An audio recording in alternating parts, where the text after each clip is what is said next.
Hello, and welcome to Greenfield Central. My name is Corey Gilman, and I teach fourth grade at Maxwell Intermediate School. I consider myself to be a bit of a Google geek, an Apple teacher, and an all around tech nerd. I have really enjoyed using technology to its fullest to really maximize my students' learning potential, and I want to share a few tips with you that I wish I had known day one when I had started here at Greenfield. The first place we're going to start is in Power School, and we're going to talk about some of the basics that you're going to want to know right off the bat. Just going to tell you right away, there are definitely some more advanced features that we're not going to talk about in this tier today, but I'm just giving you what you want to know to get the ball rolling right off the bat. So when you first log into Power School, you're going to see a screen that looks very similar to the picture I have up here in front of you. And it's going to list all of your classes there on the left, and you're going to have 6 buttons on the right-hand side associated with each of those classes. The first one that's currently grayed out because I'm making this in the summer and I have no attendance to take right now is, as you probably guessed, the attendance button. You'll use this one daily where you will mark the students who are absent, present, and in between. That one's fairly straightforward, but it's one that you'll definitely want to know how to use. The next one, I rarely, if ever, use this feature. This is the multi-day look and to see how students' attendance has been. It's just something that I have not found very useful. It is there. You may find it more useful than I have in 4th and 5th grade, as I've taught in a couple different grade levels here at Greenfield. The next button, though, I have found extremely useful, especially in the past couple of years, and this is the seating chart. The Power School allows you to create a digital seating chart where you create essentially a map of your room, and you are able to kind of drag pictures of your students to where they're sitting in the room. And I find this useful on a couple different levels. One, with the world of COVID and the pandemic issues that has brought upon us, it's really great to know exactly where your students are sitting and when, and be able to easily share that information with others. With that, we're able to just take a screenshot whenever we modify our seating chart. We can share it with any administrator or whomever wants to know, and it's just probably the quickest and easiest way to share that information rather than having to write it all out by hand. Another useful feature of this is just that I'm a rather visual person, and before I started using this tool, I would literally be moving my desks around physically in the classroom, trying to see, okay, this person is okay to sit next to this one. Oh no, they talk too much together. This allows me that opportunity to kind of think about who should be sitting next to each other, who works well together, and kind of gives me that opportunity without lugging the desks around 100 times. The next button is another one that I use on a daily basis. It is the lunch count. Fairly self-explanatory once you get in there. There's an option for breakfast, lunch, and adult meals, and you just mark that as needed. The last 2 buttons are probably the most jam-packed with information. The second to last column here with the blue little ID card is your student information. Clicking on that button for a specific class will list all of your students on the left-hand side, and then you are given options for lots of information, including but not limited to their home address, their parent phone numbers, their current grades and schedule, locker combinations. There's a lot of information here that is incredibly useful as you're looking to contact parents, looking up information about the student, or just kind of checking up on how they're doing. There's a lot of information to be gathered there, and you should definitely check this out as you're kind of thinking about your students and communication in particular. The last column that kind of looks like a printer is all of the reports that are available within the Power School. And there's things that are as simple as printing off name labels. So if you want to go and get your Avery little stickers and have everything sorted for you, there's a report there that'll make that class roster ready to print on labels.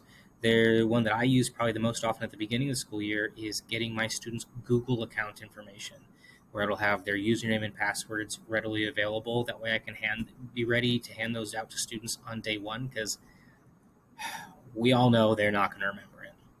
And this is a great way for you to be able to pull up those reports quickly and easily.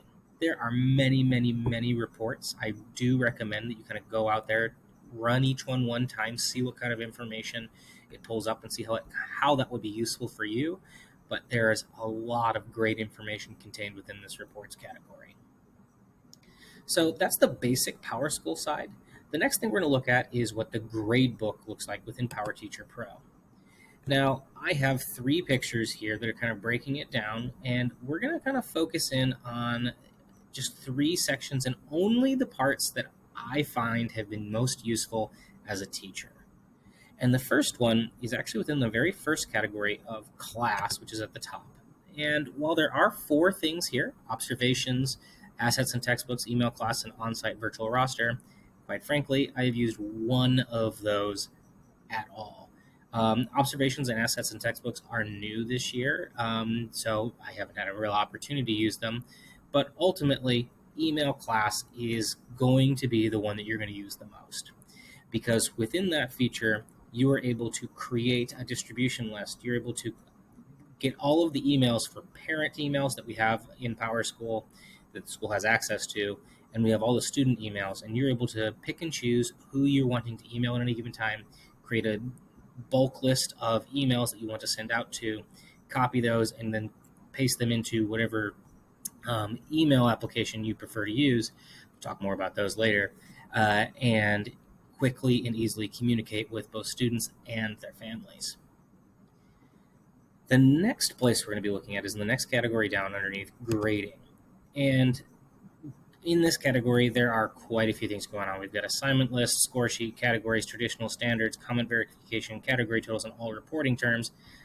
You're not going to need to know every single one of those buttons. But there are, again, a few that you're going to use on a regular basis. And the first one that I use the absolute most out of any other thing in this entire program is score sheet. Score sheet basically gives you what you would imagine when you think of a grade book. If you started when we were all old school, it looks like a paper pencil grade book. It's going to have your categories. It's going to give you that date, your student names, and as you add in assignments and you create those assignments, you'll do it within score sheet, and you're able to add in how students do in those assignments based on your own grading. It is as easy as it gets when it comes to a grade book feature, but it is a little bit different because it will default to the assignment list option there at the top, and you can do those same things from the assignment list. I personally find the score sheet to be a lot simpler, as it allows you to filter and sort all of the assignments from either that quarter or that semester, depending on what you're looking at. And you can kind of see exactly what assignments are missing, how students have done historically speaking, and it's a kind of a quick glance, and I find it the most useful. Along with that comes that next category underneath it of categories, where you do need to kind of set up the categories before you can go creating assignments. You need to be thinking about what overarching categories for your assignments are going to be there. And for this, you're probably going to want to talk to your teammates as you kind of set up your gradebook for the first time, because a lot of teams have those categories kind of defined for them, or they've worked on them over the years. And so you'll want to get in touch with one of your new coworkers to kind of figure out exactly what categories you should be thinking about creating as you move forward with that. Kind of moving on down, you may end up using some of the traditional or standards things within there. Again, I would talk to your specific teams. That's not something that you're going to use on a regular basis, especially as we start off at the beginning of the year. I can honestly tell you I have never clicked on the comment verification button, so I wouldn't worry about that one too terribly much. But category totals is an incredibly useful tool. Not something that you're going to need to worry about so much at the beginning of the year, but as you kind of progress and you start to get some assignments in, the category totals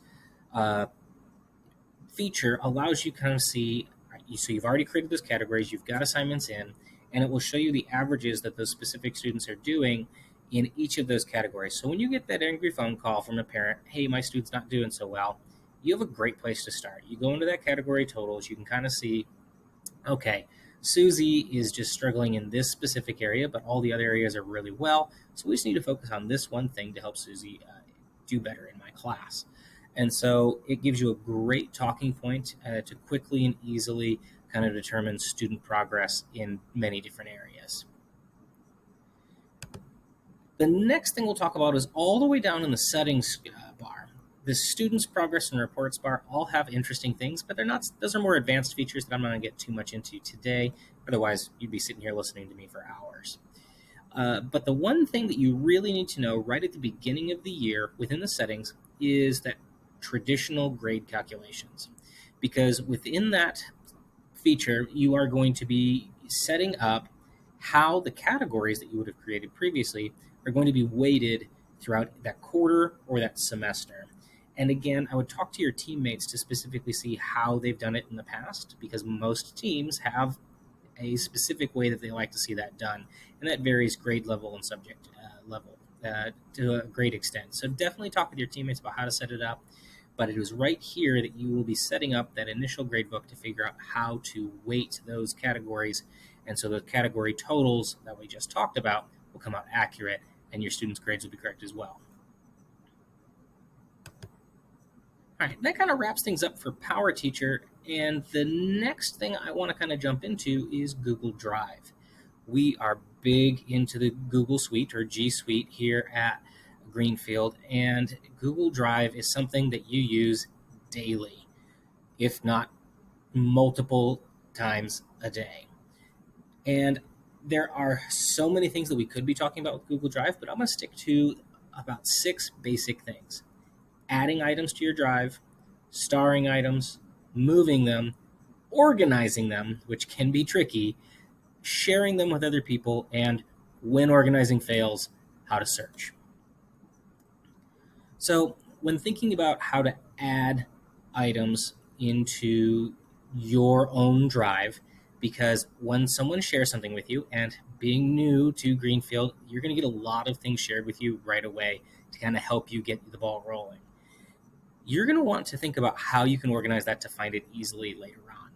And once you find your shared with me folder, which is going to be on the left hand side when you're in Google Drive, and you select that item that you want to organize, you'll have a little pop-up bar that kind of looks like what I've got here, and what I like to call the Google triangle with that little plus sign that's highlighted here in this picture. You can click that and then add it to My Drive. And with that, you'll be able to select folders or create folders however you want to. We'll talk more about that organization here in a little bit, but it's a great way so that way you know what those items that were shared with you are not automatically added to your own drive, and doing so in this way will make sure that you're able to find them easily later on. Just leaving them in their shared with me folder is pretty much guaranteeing you that you will never find these files again, as you're going to have hundreds of files shared with you as we go through the year. Starring items is definitely a great way to track important things.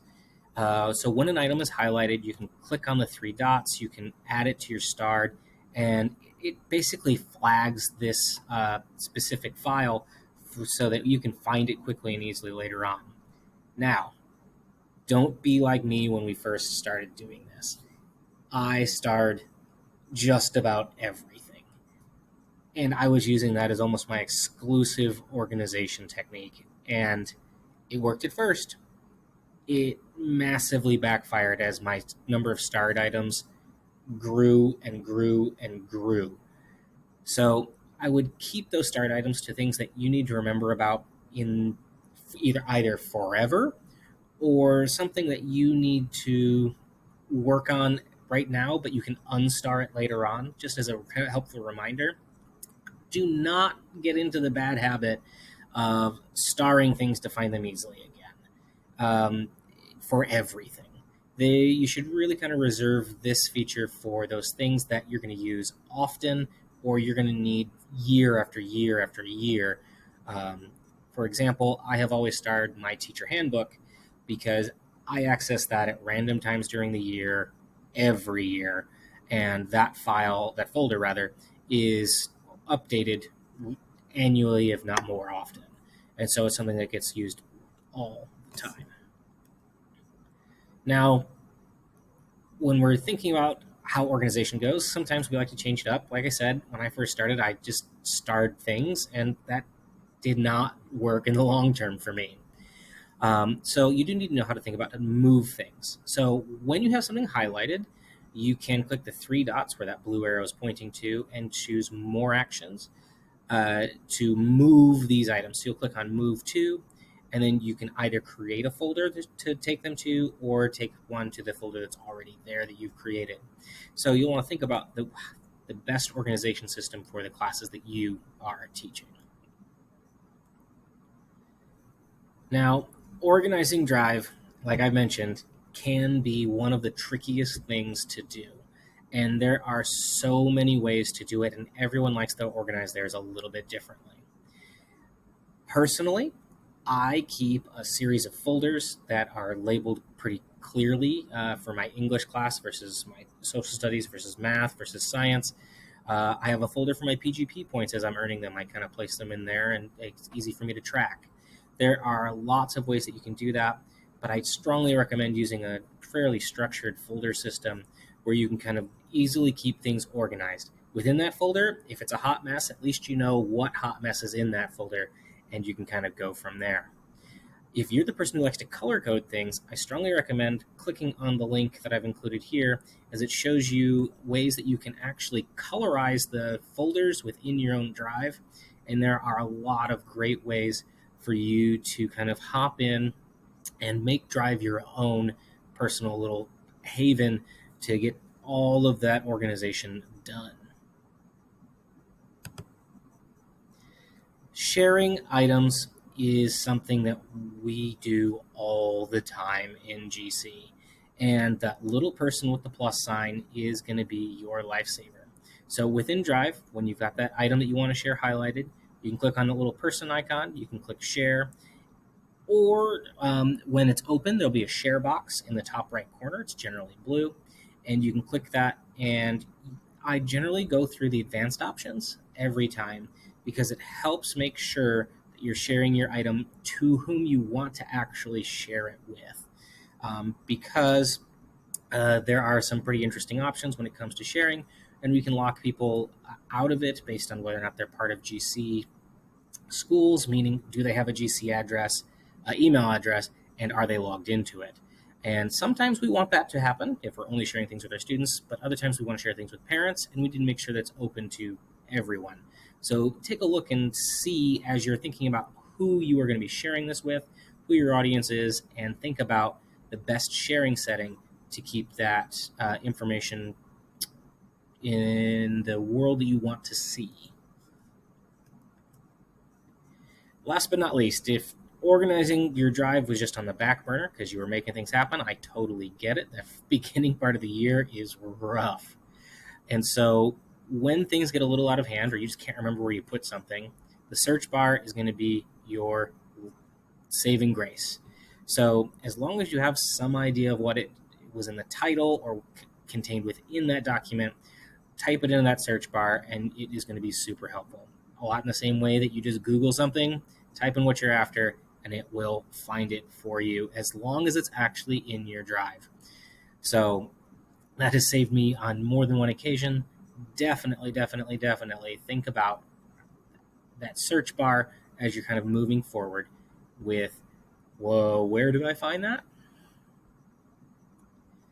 So those are the super basics of Google Drive, and we're going to move on to Gmail. Now, when it comes to Gmail, you have several options, and they're all based on what device you are using. Whether you're on a MacBook, an iPad, or a Chromebook, Gmail is available. It's just a little bit different for all of them. So on the MacBook, you have two options. You can really choose to use Gmail through your web browser, which is pretty standard and straightforward. In fact, you can do that on all of them. Or on the MacBook, you can also use what I like to call the little postage stamp or the Mail app. The iPad also allows you to use the Mail app. It looks a little bit different since it's on iOS versus just the Mac operating system, but they are very similar in both ways. If you're on a Chromebook, the option for you is the Gmail on the web as well. Now, making a signature is something that you'll want to consider doing pretty quickly as you start off with GC, and it can be as simple as your name, what grade level subjects you teach, what school you're in, and your basic contact info. It's pretty straightforward. And the two links that I've got here, Gmail on the web and Gmail versus the mail app, will kind of walk you through step by step on how to find the settings that you need to do to kind of get in and update those things for yourself. Distribution lists are really useful, and I kind of talked to you about where to find the email that we have available to us in PowerSchool a little bit before within that class and email tab. But you can actually set them up automatically if you know the emails you're going to want to be using and emailing out on a regular basis. Greg Thompson has created a pretty awesome tutorial for you on YouTube on how to do that within the Mail app. But if you're going to be using Gmail on the web, there's another link here that'll kind of walk you through the basics of exactly how to do this step by step. I'm not going to kind of talk you through each of these because, quite honestly, these links list it quite well. And if you have any questions, you'll be able to email me or give me a call, and I list that towards the end of this presentation. Now, within Gmail, organization is again key. Just like we talked about with Google Drive, it can be really, really easy to just let your email kind of go crazy. You're going to be getting tens, if not hundreds of emails on a regular basis. And some of them you can probably delete and it'd be safe. Others, pretty important to kind of store, archive, and kind of know where they're at.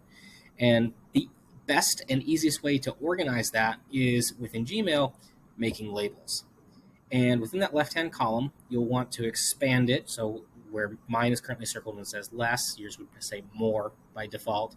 And all the way down at the bottom, you'll find that button that says create new label. And creating those labels are going to be super helpful. I keep labels for parent contact information. So anytime I email a parent, it goes into that. Anytime I have PGP points, again, it's pretty something that I like to keep track of. PLC notes, anything that I think I'm going to want to kind of hold on to, I organize so that way I can kind of keep my inbox clear and find and go through things quickly and easily. Within the Mail app, it's a little bit different than it is in the web browser and the Gmail app itself, but it's similar. So when you're creating those folders in the Mail app, they actually call them mail boxes, but it functions exactly the same. You'll create that mailbox and you can move them in the same exact way that you would have that Gmail just calls labels. Your voicemail is about as easy as it can possibly be. When someone calls you and you're in the middle of teaching class, it will likely go straight to voicemail. If someone calls you and you're just not fast enough to get it because you're out in the hallway on duty, that's okay too, because you don't have to really do anything with your phone if you miss it, because your voicemail is going to get sent directly to your email. And I've got a picture here of what a voicemail looks like when it was sent to me. It's just going to say, hey, we just want to let you know you've got a message on your phone number line and the date that you received it. So then there's that file that you can see there. Mine is titled message000.wave. You can actually click on it from your email. You can listen to the voicemail and get back to that person in the timely fashion that needs to happen. It's really quite simple. I find it really convenient too because I do keep my work email on my phone, and if I'm at home, I can at least know what that voicemail was and be prepared for it when I get back to work the next day. The next thing that we're going to use pretty regularly, odds are anyway, is Google Classroom. If you've never used Google Classroom before, it's honestly not too bad as you kind of get into things. First thing you'll want to do is kind of set up the classroom yourself by creating a class, but you would want to then think about how do students join. They join in a very similar way that you would create your own class, because in fact, for them, it looks very, very similar. But instead of create class, they're going to click join class. And you can go in and manually insert students into your class. Then they have to accept it. quite honestly, nobody has time for that. So I strongly recommend using a class code. And then on that first day or whenever you get your devices set up and you're ready for students to join your Google Classroom, you'll have students type in the class code, and they'll choose join, and they'll be automatically included in your Google Classroom. Before we go on, the one thing I do want to talk about is you can actually reset that class code, and I do recommend resetting it if you ever have a 1, an L, an O, or a 0, as students easily confuse those with, the other one. So if it's an O, zeros and O's look so similar, and quite honestly, whenever I get a class code that has one of those things, I just reset it until I get one that doesn't. And it's a really good tip to kind of make your life a little bit easier moving forward. So that was how the students kind of join classes, but the creation of a classroom is just as easy as well. You'll have to name your class. If you have multiple classes, you're going to want to think about how you'll keep track of each one of them. Or you may want to consider putting all of your students into one class if you know you're going to be giving them the exact same assignments on the same day. If you know they're going to be getting the same assignments, but it's not necessarily going to be on the same schedule or timeline, I would definitely recommend creating different classes for them. You can have as many classes as you want. Personally, I keep them per my group of students. I have a separate classroom. And we'll talk about how you're actually able to reuse assignments easily if they are on a slightly different time frame than the other class with the same assignments. It's actually quite easy for you to do. The only thing that's required when you're creating a classroom is the class name itself. You can include the section, the subject, and the room, but you don't have to include those things. It's pretty straightforward when it comes to that. Once you've created your classroom, you have 4 tabs at the top that are going to be pretty important to you: Stream, Classwork, People, and Grades. I'm going to talk about 3 of them here today: the Stream, 2 mainly: Stream and Classwork. People and Grades are there. You will use those tabs, but they're not the most important, and quite frankly, they're not very confusing. The People tab is just going to list the students and other teachers that are available to you in Google Classroom. And the Grades tab is really only there if you're planning on using Google Classroom to help track your grades or provide feedback to students, which quite honestly is a pretty advanced feature, in that if you're new to Google Classroom, I would just start with the basics and let's get your toes wet before we kind of jump right in there. But we're going to kind of focus on the Stream tab here. Now, the Stream is where you can just kind of send your students a general message, an announcement. This is not the place to be thinking about putting assignments, but if you just want to give them a quick reminder about something, or say, hey, we've got a 2-hour delay, here's our schedule, this is a great place to do that, where you can click on where it says announce something to your class, and you'll be able to type up a quick blurb, and that's that. It gets sent out pretty quickly and easily. Students do have the option to comment back if you've allowed comments to stay on, which for the high school level is probably an okay thing. For me, teaching 4th grade, that's one of the very first things I turn off. And that you can do within the settings of Google Classroom, and that'll look a little bit different depending on whether or not you're doing it in the browser or if you're on a mobile device through the app. But in either case would be in the settings, and you'll be able to kind of select the ones that work for you. Under the Classwork tab is where you're going to be doing the bulk of your work. And in the top left corner, you're going to have the Create button. And underneath the Create button, you have the options that make everything work: assignment, quiz assignment, question, material, reuse, post, and topic. I'm actually going to start at the bottom here because topic really kind of comes first. And that's because it all comes down to organization again. Organization is crucial when it comes to having students know what is going on in your Google Classroom.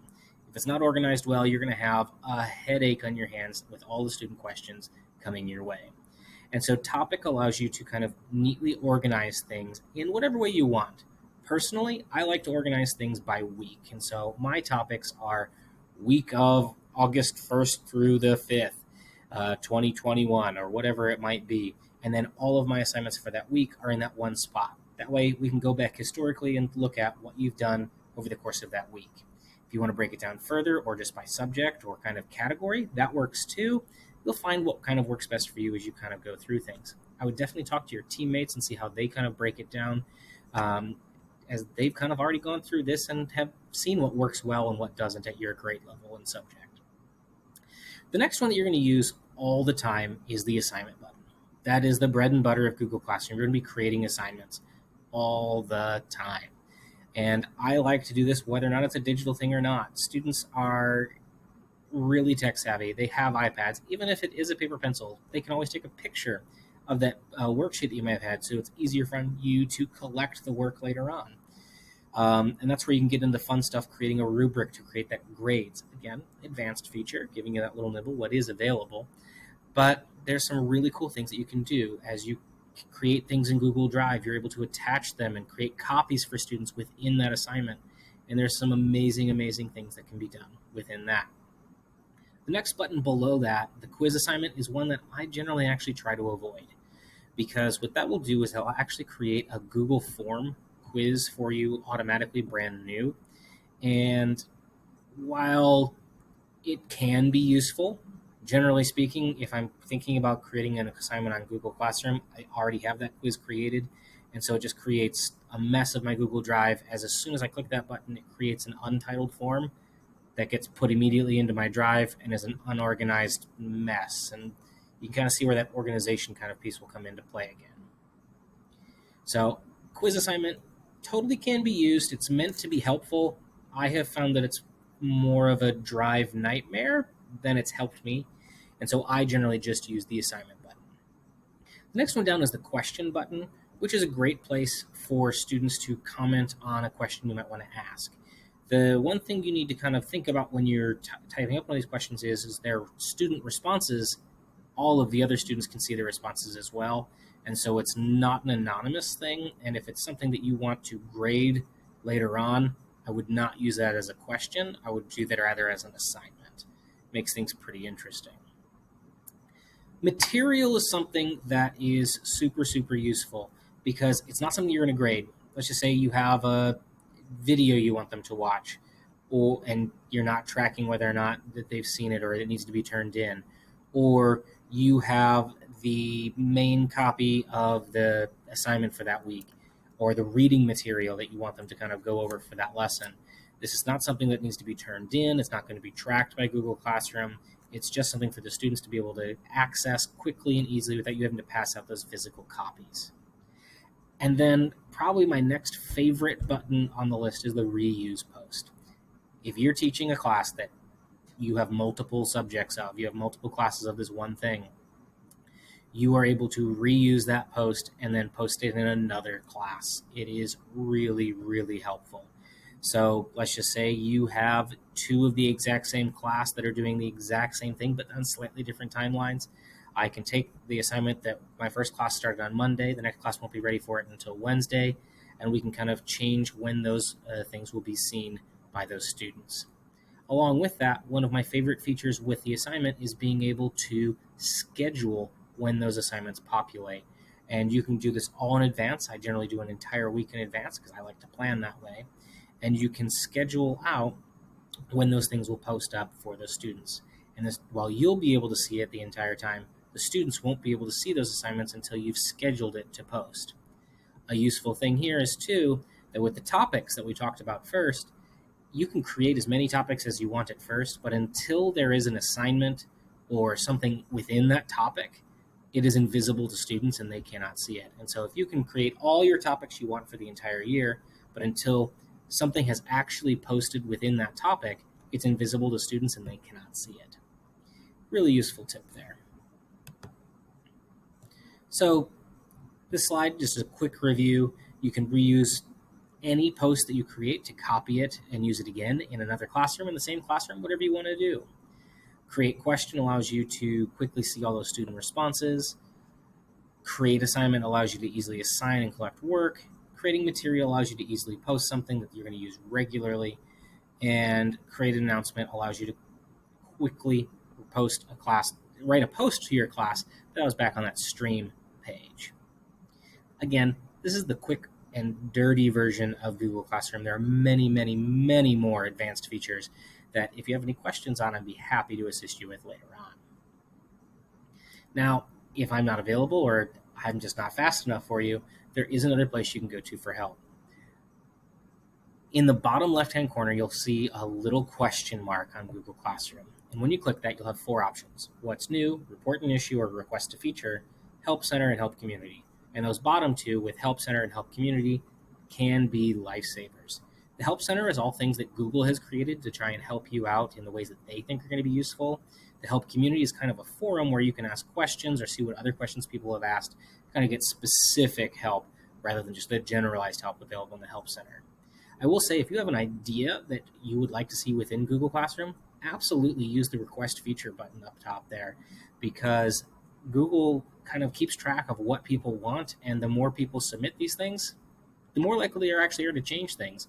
Google's made a lot of changes in the past 2 or 3 years, all for the better, in my opinion, too. And so if you think of something that really could be added in, please request those features. So I've gone through a lot of information relatively quickly, and ultimately the question we should all be asking ourselves is, how can we best leverage this tool? So just think about, why are you using these things? Are you doing it to be engaging? Are you doing it just to stay relevant? Are you doing it to enhance your students' learning? All of the information that I presented to you today can be used in so many different ways. Just kind of keep in the back of your mind, how can you use these tools to best help your students, help you be the best you possibly can be. Another great place to look for info is from Alice Keeler. I use her information constantly to stay up to date. I follow her on Twitter, which is where I get most of my stuff from her. She posts things multiple times a day. And her website that I've listed here is incredibly useful for tips and tricks for Google Classroom. She's got some amazing things out there, and I strongly recommend that you follow kind of her updates as you kind of get used to Google Classroom. She has things that range from the most basic to the crazy advanced user, so definitely give her a check. Check her out. That's kind of the basics that I've got for you today. If you ever have any questions, feel free to get in touch. I am at Maxwell Intermediate School. My email is cgilman@gcsc.k12.in.us, or you can follow me on Twitter at mrgilman_MIS. So I wish you the best as you start things at GC. Thanks.